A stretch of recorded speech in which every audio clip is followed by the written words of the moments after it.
Hello friends, मेरा नाम सलमान है और आप मेरा देख रहे हैं चैनल सेलिट टेक। लास्ट वीडियो में हमने डिस्कस किया था वी कन्वर्टर के बारे में कि इसका क्या वर्क होता है और हम इसको किस तरह से यूज़ कर सकते हैं। तो इस वीडियो में हम उसको ही कंटिन्यू करेंगे कि लास्ट वीडियो में मैंने जैसे आपको बताया था कि अगर हमें कोई अपनी फ़िज़िकल वर्कलोड को कन्वर्ट करना हो वर्चुअल वर्कलोड में, या किसी वर्चुअल वर्कलोड को या वर्चुअल मशीन को किसी वर्चुअल मशीन में ही कन्वर्ट करना हो, या किसी डिस्क इमेज को जो हमने ली हो गोस्ट से या ट्रू इमेज से उसको हमें कन्वर्ट करना हो वर्चुअल मशीन से, तो उसके लिए हम वी कन्वर्टर को यूज़ करते हैं। तो अभी हम उसको ही आगे कंटिन्यू करते हैं। ये सेकेंड वीडियो है। अगर आपने फर्स्ट वीडियो नहीं देखी तो सबसे पहले जाके वो वीडियो देखें ताकि आपको सारी अंडरस्टैंडिंग हो। तो लास्ट में मैंने यहाँ आपको बताया था कि जो हम मशीन कन्वर्ट कर रहे थे उसकी क्या कॉन्फ़िगरेशन है वो हमने देख ली थी। उसके बाद हमारे पास आता है स्पेसिफाइड कन्वर्जन टारगेट, यानी अगर हमने पहले जैसे आपने देखा सोर्स टाइप हमने देख लिया था, अब डेस्टिनेशन में हमें बताना पड़ता है कि डेस्टिनेशन के अंदर आपके पास किस तरह का इंफ्रास्ट्रक्चर है। तो इसके अंदर हम करते हैं select VMware infrastructure virtual machine, यानी VMware के इंफ्रास्ट्रक्चर पे हम अपनी वर्चुअल मशीन को मूव करना चाह रहे हैं। तो यहाँ पे हमें जैसे फॉर एग्जांपल मैंने इस केस के अंदर क्या करा है, मैंने इसके अंदर जो है अपना ESXi सर्वर vCenter सर्वर का यहाँ पे क्रेडेंशियल डाल दिए हैं, यूज़र नेम पासवर्ड और उसका सर्वर नेम। अच्छा, ये आप vCenter सर्वर पे भी कन्वर्ट कर सकते हैं मशीन को, और ESXi vSphere ESXi version 4x से लेके 7x तक भी इसको कन्वर्ट कर सकते हैं। तो हम क्या करते हैं, सबसे पहले इसके अंदर अपनी डेस्टिनेशन को इंटर कर देते हैं कि हमें किस डेस्टिनेशन पे डालना है और उसकी क्रेडेंशियल डालते हैं। उसके बाद ये क्या करता है, उसके बाद ये जाता है अपनी डेस्टिनेशन पे और डेस्टिनेशन पे जाके ये चेक करता है कि उस डेस्टिनेशन के ऊपर कौन कौन सी वर्चुअल मशीन है। तो इस स्क्रीन में जैसे आपको नज़र आ रहा होगा कि सोर्स हमारी ये थी, डेस्टिनेशन हमने ये अभी इसको दिया है कि इस डेस्टिनेशन पे जाए। उसके बाद ये नेम आ रहा है। नेम का मतलब है कि इस वर्चुअल मशीन का हमें नाम क्या रखना है। तो इसका वर्चुअल मशीन का नाम रखने के लिए सबसे पहले हम देख लेते हैं कि यार जिस मशीन सर्वर पे जो है मैं अपनी मशीन मूव कर रहा हूँ उस पर कौन कौन सी मशीनें हैं और उसके क्या क्या नाम है, ताकि हमारी कोई डुप्लीकेशन ना हो। तो ये आपको नज़र आ रहा होगा सिंबल से कि ये मेरा vCenter सर्वर है। उसके अंदर मैंने एक डेटा सेंटर बनाया हुआ और उसमें मैंने एक फोल्डर बनाया हुआ है प्रोडक्शन VMs का, और इसमें 3 VMs नज़र आ रही हैं जिसकी फर्दर डिटेल आपको इस साइड पे नज़र आ रही होगी। जैसे इसके अंदर मेरी एक पावर ऑफ और 2 रनिंग मशीन नज़र आ रही है। तो मुझे एक क्लियर पिक्चर आ गई है कि मेरे पास जो मशीन का नेम है अगर मैं चेंज करना चाह रहा हूँ तो मैं उसको क्या चेंज भी कर सकता हूँ, और इस तरह से मैं चेंज कर सकता हूँ कि वो किसी भी मशीन के साथ डुप्लीकेट ना हो। तो यहाँ पे देखें हमें सारी चीज़ें नज़र आ रही हैं कि डेस्टिनेशन पे हमारी 3 मशीनें हैं और वो तीनों का नाम इनसे डिफरेंट है। तो हम यहाँ पे कोई नया फोल्डर भी क्रिएट कर सकते हैं अपने डेटा सेंटर पे राइट क्लिक करके vCenter के अंदर, और उसमें भी इसको मूव करा सकते हैं। तो इस तरह से हम इसको एक पर्टिकुलर नाम देके पर्टिकुलर लोकेशन पे सेव कर सकते हैं।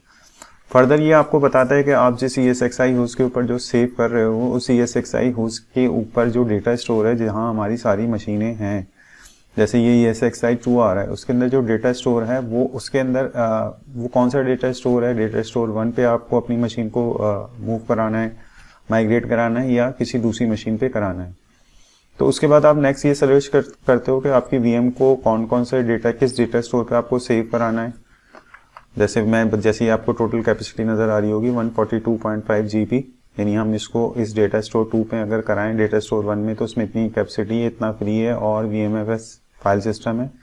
उसके बाद एक बहुत ही इंपॉर्टेंट कॉन्सेप्ट होता है वर्चुअल मशीन वर्जन। बेसिकली ये होता है क्या है वर्चुअल मशीन वर्जन?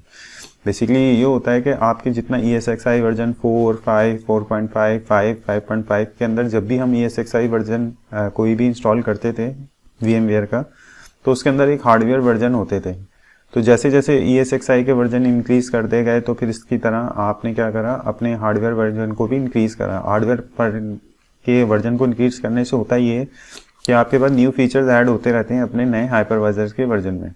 तो यहाँ आपको नज़र आ रहा है कि आप वर्जन को चेंज भी कर सकते हैं। हम चेंज क्यों करते हैं, हमें क्यों ज़रूरत पड़ जाती है कि हम अपने वर्जन को पुराने वर्जन में चेंज कर लें? उसकी रीज़न ये होता है कि समटाइम्स ये होता है कि आपकी मशीन बहुत पुराने हाइपरवाइजर पे बनी हुई होती है।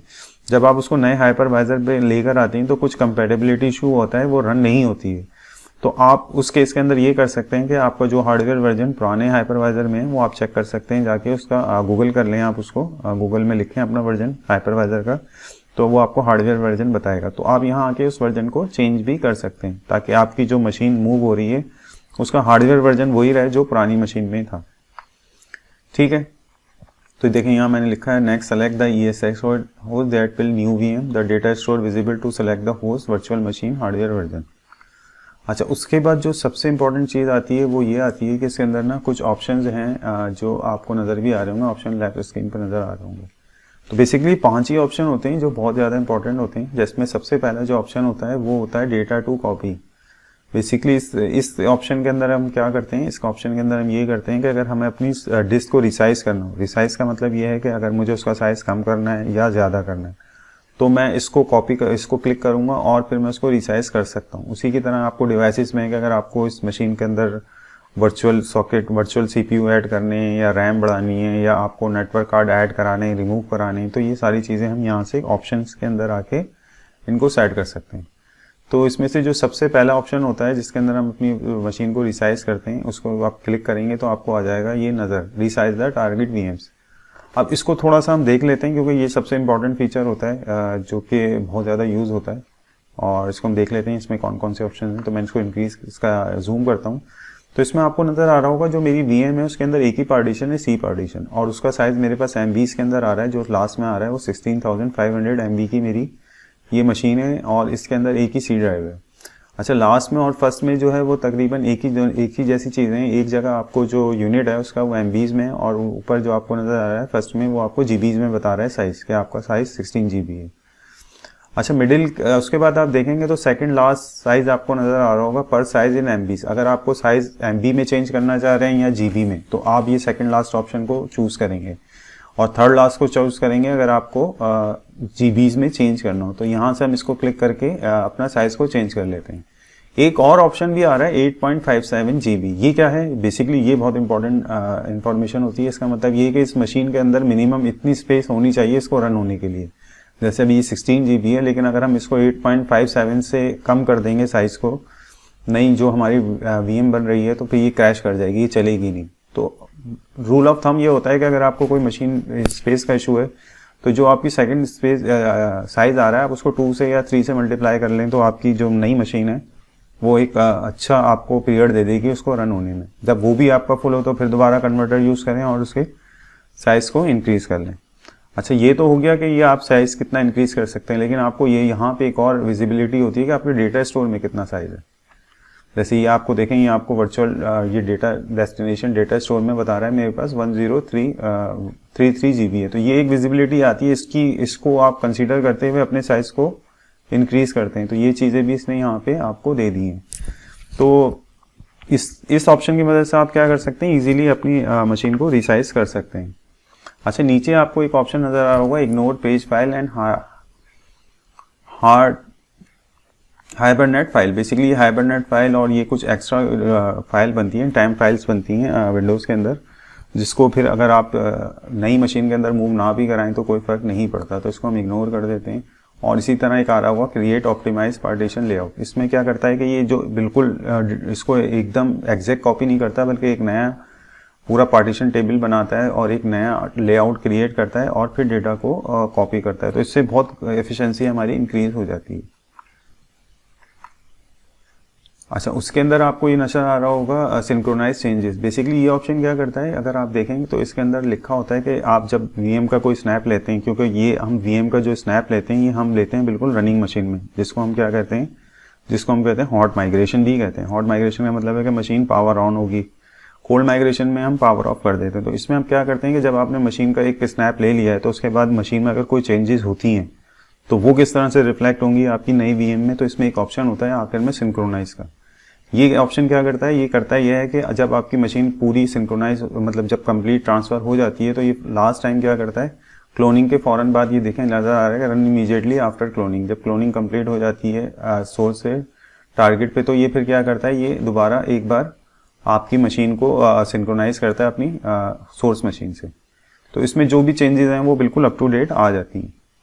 इसी तरह एक आ रहा है पोस्ट कन्वर्जन। पोस्ट कन्वर्जन के अंदर हम देखते हैं कि पावर ऑन डेस्टिनेशन मशीन, क्योंकि समटाइम्स ऐसा ये होता है कि अगर आप अपनी मशीन को कन्वर्ट कर रहे हो तो अगर आप उसको पावर ऑन कर देंगे तो आपके पास डुप्लीकेट मशीन आ जाती है नेटवर्क पे, जिससे प्रॉब्लम्स आ जाती हैं। तो आप उसके अंदर ये चेक बॉक्स को हटा दें, पावर ऑन डेस्टिनेशन मशीन और पावर ऑफ सोर्स मशीन, यानी इन चीज़ों को आप चेंज करके क्या कर सकते हैं कि आप डेस्टिनेशन पे पहुँचते हुए क्या करेंगे, पावर ऑन कर सकते हैं अपनी, एक ऑप्शन ये होता है ना कि आप अपनी पुरानी मशीन को बंद कर दें और नई मशीन को खोल लें, तो ये दोनों काम हमारे यहाँ से हो जाते हैं। अगर आप इसको कुछ भी नहीं करेंगे तो पावर ऑन डेस्टिनेशन मशीन खाली उस पर चेक लगा दें।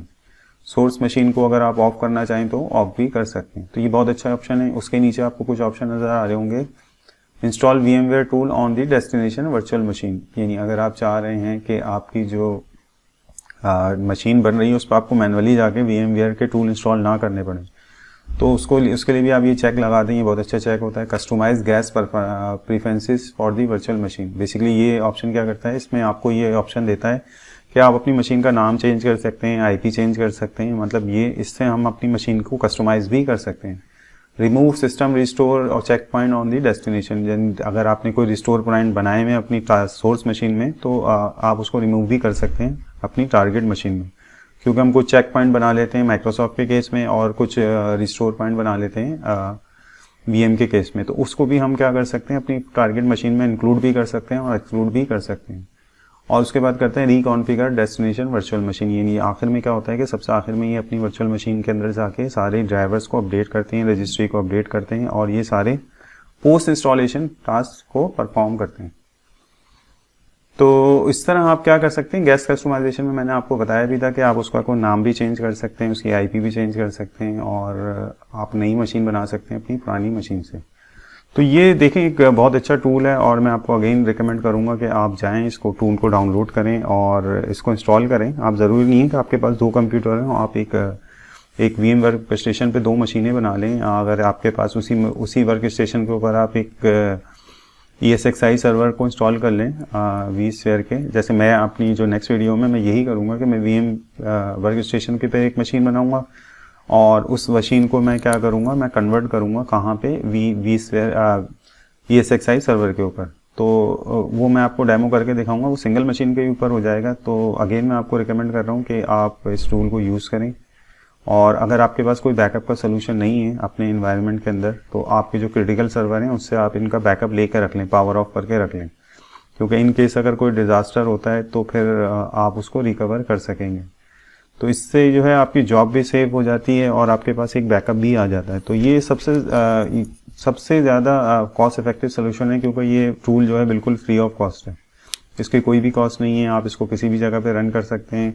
अगर आपके पास ESXi नहीं है तो आप कम से कम अपने पास वर्क स्टेशन को इंस्टॉल करके उस पर भी बैकअप ले सकते हैं अपनी मशीन्स का, फिजिकल मशीन्स का भी और वर्चुअल मशीन का। तो आई होप ये आपको समझ में आ गया होगा। अपनी नेक्स्ट वीडियो के अंदर मैं इसको आपको इंस्टॉल करके बताऊंगा, लेकिन वहाँ हम इतनी डिटेल नहीं देखेंगे, बस हम उसको परफॉर्म करके देख लेंगे कि लैब में किस तरह से परफॉर्म होता है। तो again thank you very much, मिलते हैं अपनी नेक्स्ट वीडियो में।